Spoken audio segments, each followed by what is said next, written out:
দর্শক বন্ধুরা, আজ আমরা নিয়ে এসেছি কঙ্গনা রানাউতের পরবর্তী সিনেমা এমার্জেন্সির ট্রেলার নিয়ে। বহু প্রতীক্ষার পর অবশেষে প্রকাশিত হয়েছে এই সিনেমার প্রথম ঝলক, যা নিয়ে এখন তুমুল আলোচনা।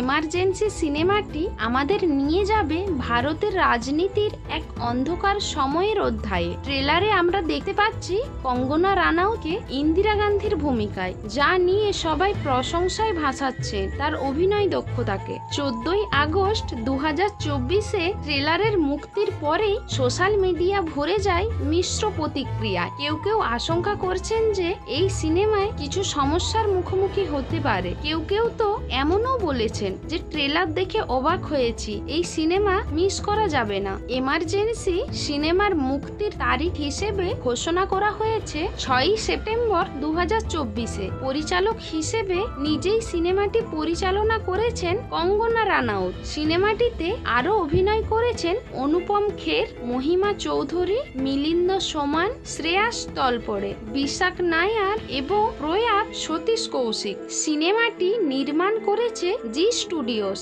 যা ভারতের ইতিহাসের সবচেয়ে উতাল রাজনৈতিক সময়কে সামনে এনে দর্শকের মন জয় করবে। প্রিয় দর্শকবৃন্দ, এই ভিডিওটি যদি আপনাদের ভালো লেগে থাকে তাহলে অবশ্যই লাইক ও কমেন্ট করুন এবং আমাদের চ্যানেলটি সাবস্ক্রাইব করতে ভুলবেন না। আরও নতুন সিনেমার আপডেট এবং রিভিউ পেতে আমাদের সাথে থাকুন। ধন্যবাদ।